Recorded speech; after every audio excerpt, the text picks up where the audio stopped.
A Happy Ending by Anton Chekhov, 1860 to 1904, translated by Constant Garnett. Lyubov Grigorievna, a substantial, buxom lady of 40, who undertook matchmaking and many other matters of which it is usual to speak only in whispers, had come to see Steichkin, the head guard, on a day when he was off duty. Steichkin, somewhat embarrassed, but, as always, grave, practical, and severe, was walking up and down the room, smoking a cigar and saying, "Very pleased to make your acquaintance. Semyon Ivanovitch recommended you on the ground that you may be able to assist me in a delicate and very important matter affecting the happiness of my life. I have, Lyubov Grigorievna, reached the age of 52. That is a period of life in which very many have already grown-up children. My position is a secure one. Though my fortune is not large, yet I am in a position to support a beloved being and children at my side. I may tell you between ourselves that apart from my salary, I have also money in the bank, which my manner of living has enabled me to save. I am a practical and sober man.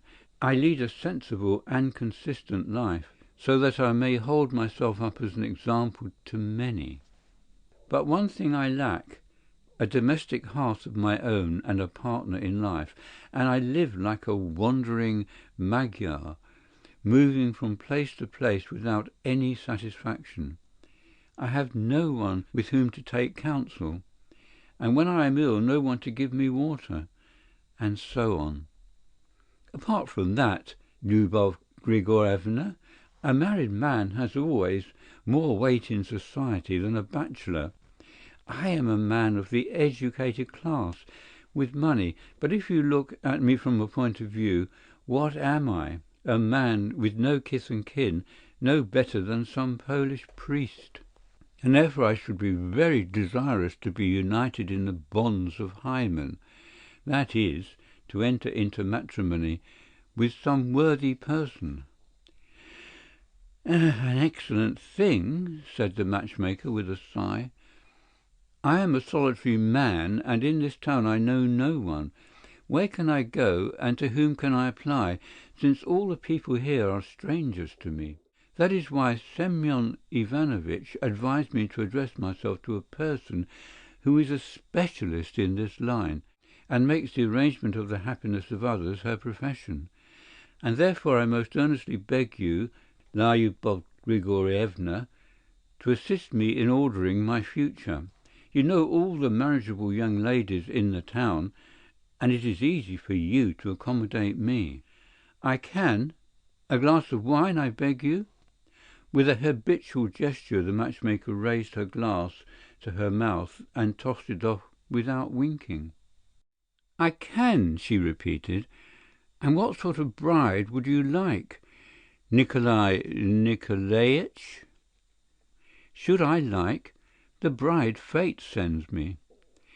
"Well, of course, it depends on your fate, but everyone has his own taste, you know. One likes dark ladies, the other prefers fair ones."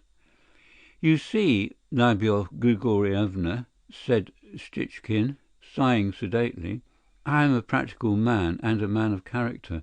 For me beauty and external appearance generally take a secondary place, for, as you know yourself, beauty is neither bowl nor platter, and a pretty wife involves a great deal of anxiety. The way I look at it is, what matters most in a woman is not what is external, but what lies within. That is, that she should have soul and all the qualities." "A glass of wine, I beg? Of course, it would be very agreeable that one's wife should be rather plump, but for mutual happiness it is not of great consequence. What matters is the mind.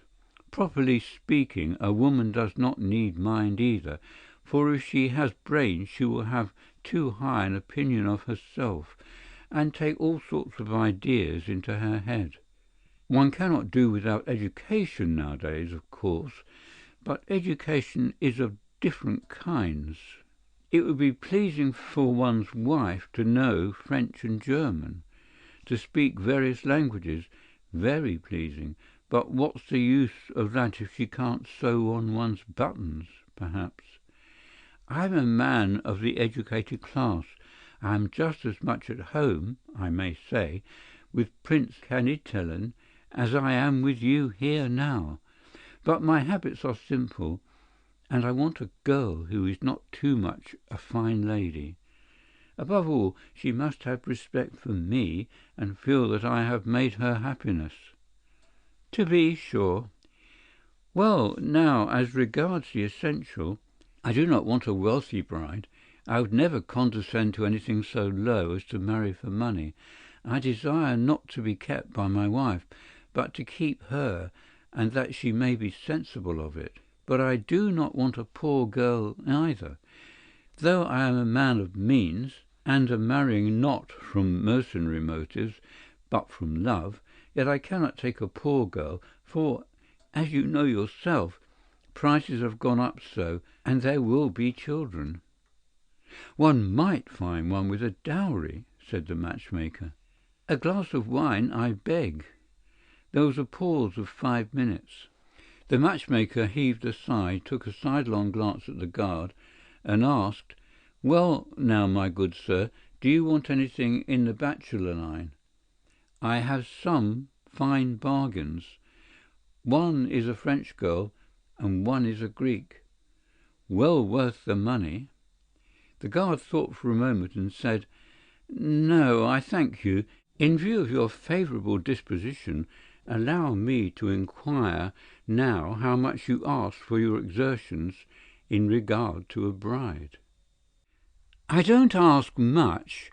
Give me 25 roubles and the stuff for a dress, as is usual, and I will say thank you. But for the dowry, that's a different account."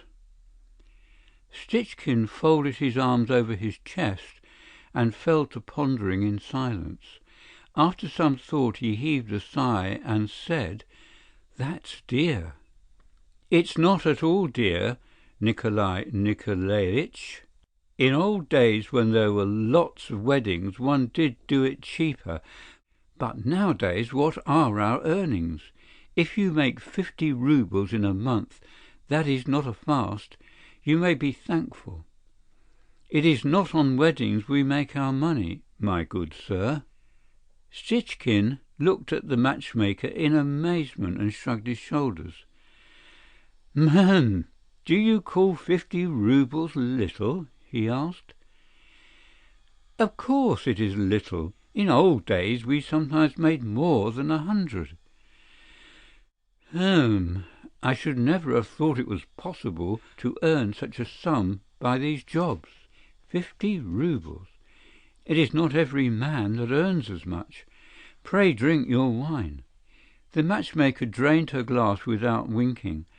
Stitchkin looked her over from head to foot in silence, then said, 50 roubles. Why, that is 600 roubles a year. Please take some more. With such dividends, you know, Lyubov Grigorievna, you would have no difficulty in making a match for yourself." "For myself?" laughed the matchmaker. "I am an old woman." "Not at all. You have such a figure, and your face is plump and fair, and all the rest of it." The matchmaker was embarrassed. Stitchkin was also embarrassed and sat down beside her. "You are still very attractive," said he. "If you met with a practical, steady, careful husband, with his salary and your earnings, you might even attract him very much, and you'd get on very well together." "Goodness knows what you are saying, Nikolai Nikolaevich." "Well, I meant no harm." A silence followed. Sitchkin began loudly blowing his nose, while the matchmaker turned crimson and, looking bashfully at him, asked, And how much do you get, Nikolai Nikolaich? I? 75 roubles, besides tips. Apart from that, we make something out of candles and hares. You go hunting, then? No. Passengers who travel without tickets are called hares with us. Another minute passed in silence. Stitchkin got up and walked about the room in excitement. "I don't want a young wife," said he. "I am a middle-aged man, and I want someone who, as it might be like you, stayed and settled, and a figure something like yours." "Goodness knows what you are saying," giggled the matchmaker, hiding her crimson face in her kerchief. "There is no need to be long thinking about it. You're after my own heart, and you suit me in your qualities.